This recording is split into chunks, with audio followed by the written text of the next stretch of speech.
Is the Florida luxury real estate market in trouble? Well, first off, let me introduce myself. My name is Troy Funk, and that's Funk, F-U-N-K, Fun-K, and I have been a resident of Florida. I've been in real estate sales going on 40 years, and in that time I've learned a few things, and my goal is to give you some value. And if I provide you with some value, please hit the like button, hit the subscribe button if you're not already a subscriber, and also certainly hit that bell so we can stay in touch. Now, recently I did a video. Now I've had a lot of response to that video and a lot of comments, and I love comments, especially constructive comments that maybe challenge my thinking a little bit or just give me a little more perspective to help others as I create my next video. So here we are on my next video about the adjustments happening in Florida with the corrections, and what does that mean to luxury real estate, especially here in Florida. So let me give you some perspective of where I'm at in Florida right now. To start our journey, I am in the neighborhood of Harbor Acres. Now, Harbor Acres is one of the most sought after neighborhoods here in Sarasota, Florida, and certainly on the west coast of Florida. And why is that? Well, it's all about location, and this is certainly represents one of the best locations in our area for multiple reasons. It's bayfront, it's a peninsula area where there's homes all along the bay, and it's also very convenient to Sarasota. You're close to the hospital, shopping, downtown, and this is an absolutely beautiful, safe, tropical area. What are the price points in this neighborhood selling for right now? Well, if you're not on the water, you're about 5 million-ish or more or a little less. And if you are on the water and you have a big castle, you could be looking at $20 million for a home on the water in Harbor Acres.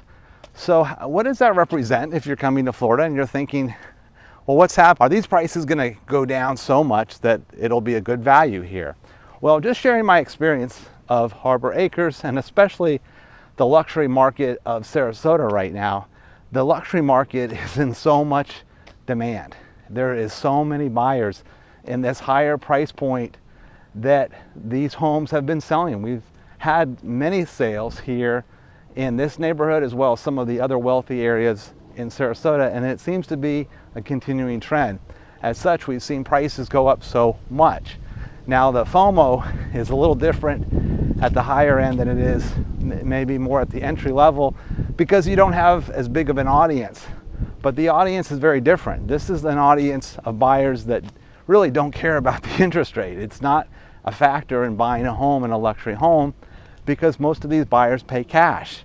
And what's also unique about that, most of these buyers, it's not their only house. They have multiple homes. And if you're worth $50 million, what's $20 million for one home?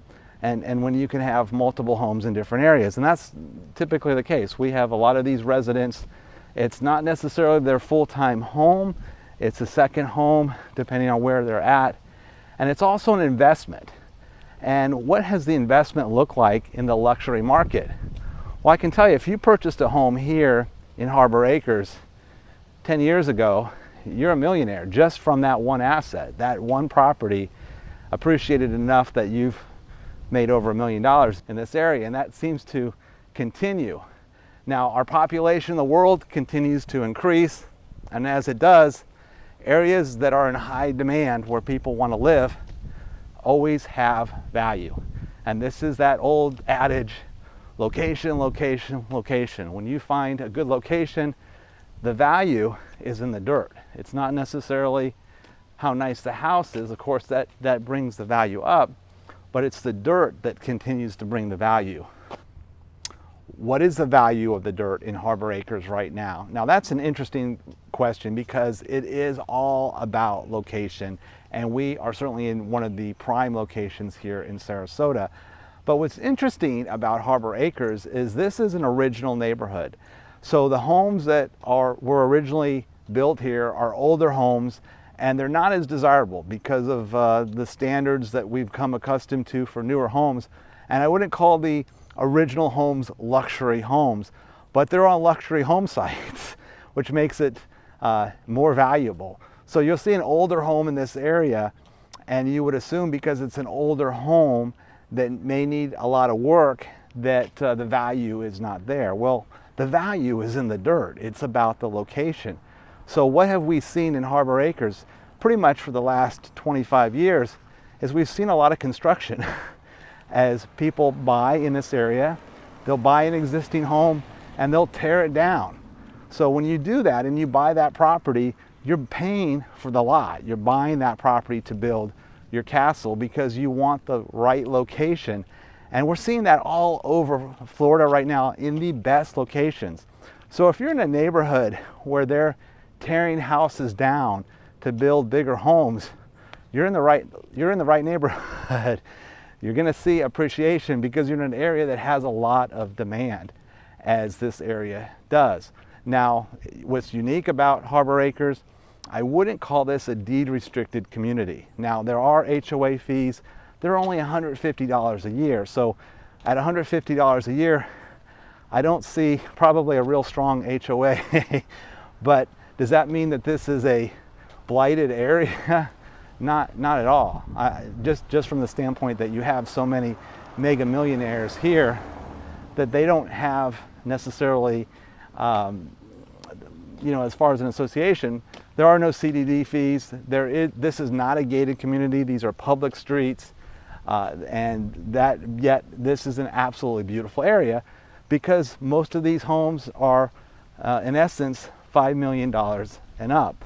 And when you're in a neighborhood of $5 million and up homes, the association may not be as much of a factor because people are buying here for the dirt. They are paying that to build their castle in the best location. So luxury real estate, where are we right now in this marketplace and where does that come to pass? Well, luxury is such a funny word because I see luxury on a lot of apartment buildings now. They're building apartment buildings way out east and they're calling them luxury apartment buildings. And what does that mean? It means that they might have some nice finishes to them. They're new. They may not be in the most sought after location, but they're classified luxury.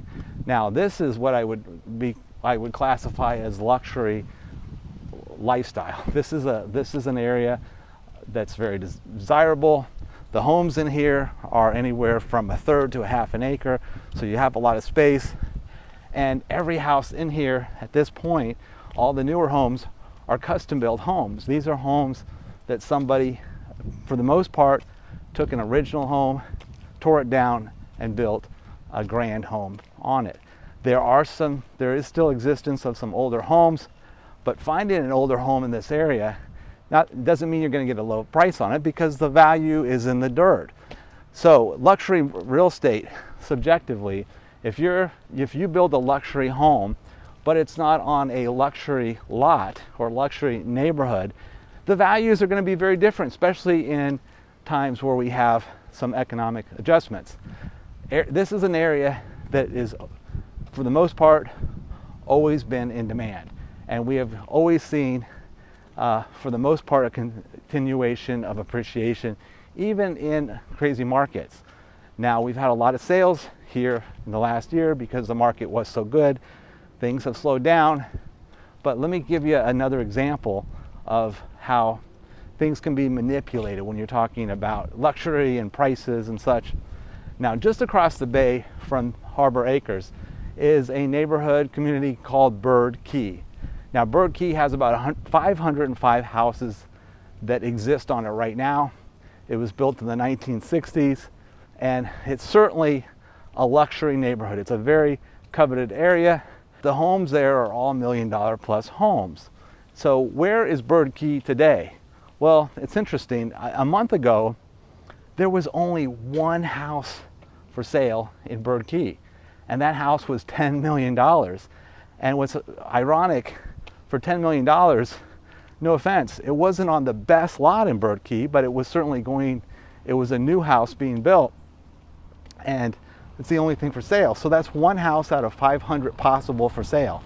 Well, here we are a month later, there's now 3 homes for sale on Bird Key. So for all prospective purposes, the inventory on luxury homes in Bird Key just went up 300%. Now, does that could that invoke some fear? Well, if you present it that way, it could, right? Luxury homes, the listings have gone up 300% in Bird Key. Well, where were they? I remember Bird Key having an average of 25 houses for sale, and that was a normal market, and homes took sometimes a year plus to sell in Bird Key because of supply and demand. Now they take weeks to sell, and we don't have the inventory. So we've seen the inventory go up in this location, but again, there's so many buyers that if they can afford anything they want, they normally want the best possible dirt they can get. And that doesn't always equate to the most luxurious home built on it. It's all about the dirt. So that's where I'm seeing the luxury market.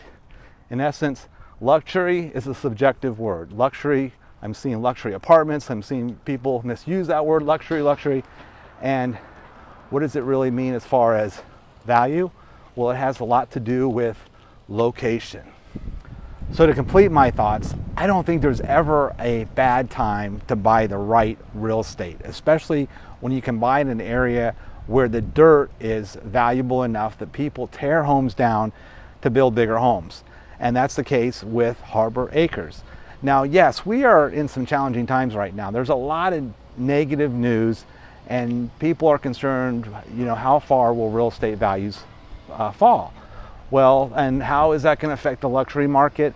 It's subjective. It's really subjective to location. Every location is different. It's not fair to say that the property values are going to fall the same in every single area, in every single location equally. Some areas are going to have adjustments, some are not. Some, in fact, can still appreciate based on supply and demand. When you have an area like this where the supply is actually quite limited because there's only so much bayfront property, and yet there's a lot of demand, and there's a lot of demand from people that can afford it, I don't think you're going to see any kind of rapid decline in this market, in this luxury market. Now, again, I talked about the word luxury. I think that gets misused because sometimes building a brand new home in an area where there's multiple other choices for this exact same product may have some challenging aspects to it when you go to sell, because the buyer sees a lot of choices there. They can see a lot of similar products at the same price point. When you buy in the right location, that's a little bit different. That's where you may have to settle for a house and just absolutely tear it down, start over because you bought in the right location. So is it a bad time to buy real estate right now? I don't think so if you buy the right property. And certainly with my experience, I want to help you find that right property. And if I can do so, certainly reach out to me. Again, my name is Troy Funk. That's my website. My website gives you a lot of insight on properties for sale all over the state of Florida, especially if you're looking for new construction, if you're looking for resale. I have properties that are owned by the bank, also pre-foreclosure properties where owners absolutely need to sell. So it's a good time. The inventory is up. As I mentioned, Bird Key had 1 home for sale last month. Now there's 3. And that's still quite low compared to the times that I remember there were 25. So are we in a crashing market right now? Subjectively, I would say not in Sarasota. We're not. Now, again, every market is different. But I welcome your comments. Please comment below. And again, if I can be helpful to you, reach out to me. If I've been helpful to you, hit that like button. And if you're not already a subscriber, hit the subscribe button. And I hope to see you on my next video.